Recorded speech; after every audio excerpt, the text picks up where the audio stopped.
Warm greetings to you, my dear friends. We always bake Easter bread for the holiday, but not only in the classic round shape, we also make it in different forms. If you're expecting guests or have a big family, this recipe is perfect for you. We'll be baking it in a cake-style baking tray. It may sound unfamiliar to some, so watch the video where I share the most delicious Easter bread recipe for your table. First, we prepare the starter, or in other words, the yeast mix. Take 50 grams of fresh yeast and crumble it.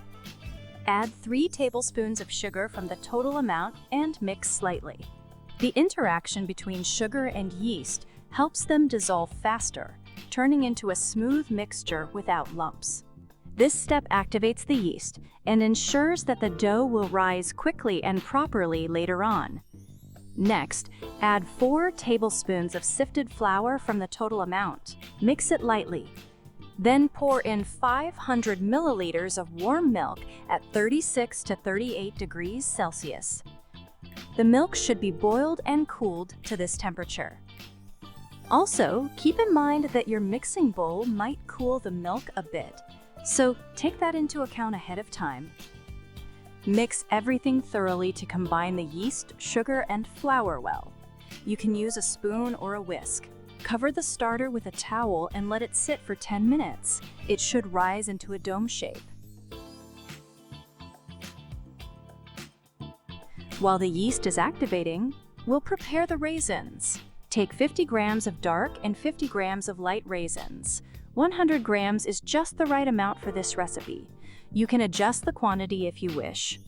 Pour hot water over the raisins to clean them of any debris. Let them sit for 10 minutes.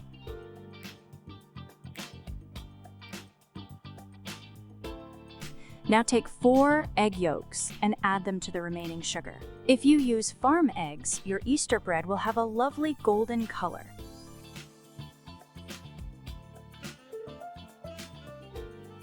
Add a pinch of salt and 10 grams of vanilla sugar for aroma. Mix until the sugar dissolves. To speed it up, you can use a blender. Important: only add the yolks. Don't try to substitute with whole eggs. It won't give the same result.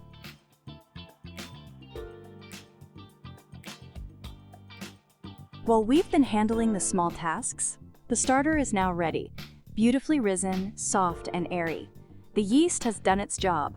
Time to start kneading the dough. Use a large bowl, as the dough will rise later. Sift the flour into it. This removes any debris and also adds air. Add it gradually, not all at once.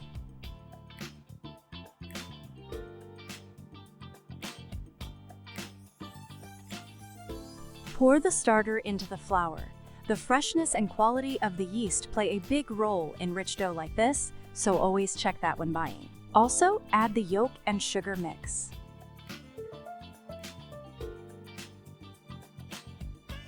All ingredients for Easter bread should be warm, at room temperature. So be sure to bring everything into your cozy kitchen or take it out of the fridge 2 hours in advance.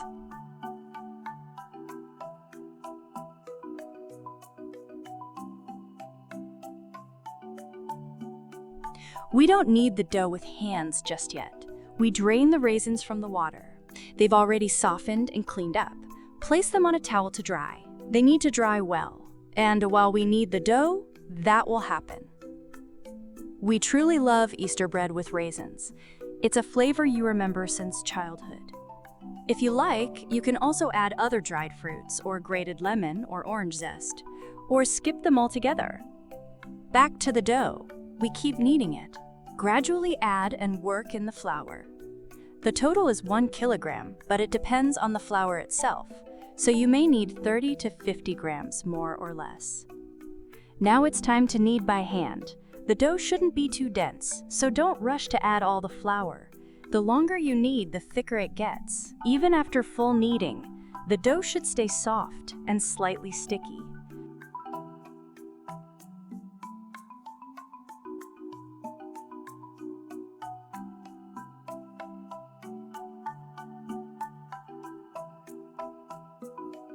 Now into the dough that we've kneaded for 20 minutes, we add 1 tablespoon of oil and 50 grams of margarine, melted in the microwave. But be careful, it shouldn't be hot, or it may harm the yeast and ruin the dough's structure. Mix in the fat well so it's fully absorbed. This fat will give flavor and make the dough softer and more elastic.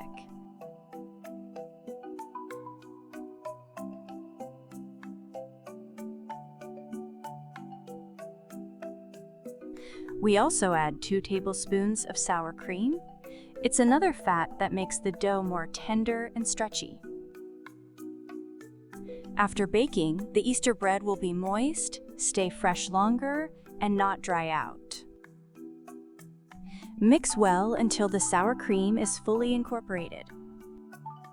As for sugar, with this amount, the Easter bread turns out nicely sweet, but everyone has their own taste, and sugar quality varies, so feel free to adjust it. Personally, I love sweet Easter bread. It goes well with sausage, cheese, and even egg with horseradish sauce. On Easter, everything tastes extra special.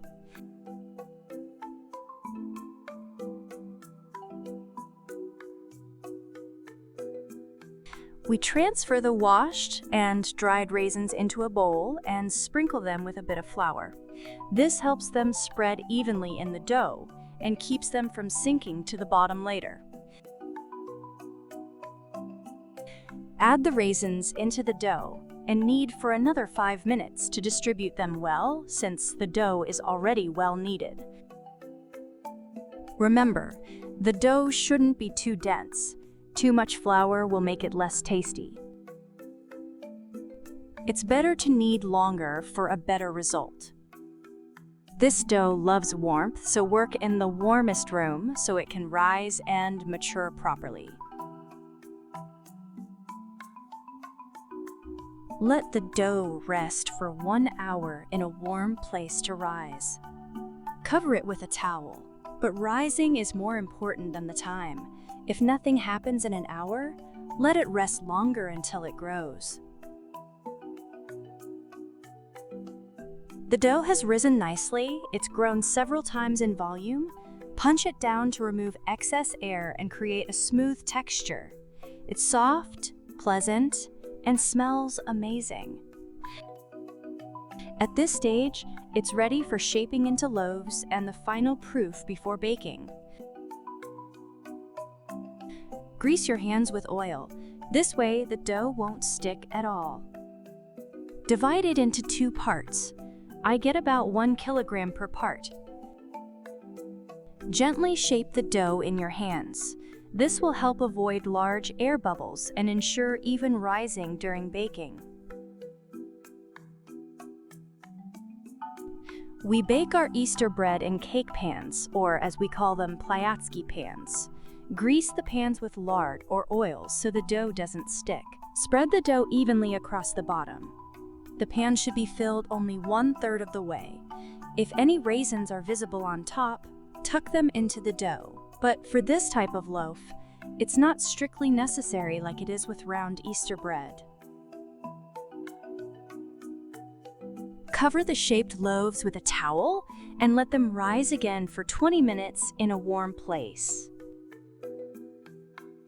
This final proofing gives the loaves a bit more lift before baking, making them even softer and lighter. Once risen, the paski are ready for the oven. But first, we glaze them. Take 1 egg yolk, beat it lightly with a fork, and add 1 tablespoon of milk. Stir together. Without the milk, the yolk browns too quickly and may burn during baking. Using a silicone brush, gently glaze the tops of the loaves without deflating the dough. This mixture will give the Paska a beautiful golden color and an appealing, slightly crisp finish. Place them into a preheated oven and bake for 30 minutes at 180 degrees Celsius. Our Paska is done. It turned out beautifully, golden and perfectly browned on top. This dough rises well and bakes quickly and evenly in metal pans. Don't leave the bread in the pans after baking. Remove them while hot. Use a knife if needed to gently release the sides, then lift them out. You'll notice right away how light they feel. That means they're baked through. That airy lightness means the dough is perfectly cooked, fluffy, and filled with air pockets.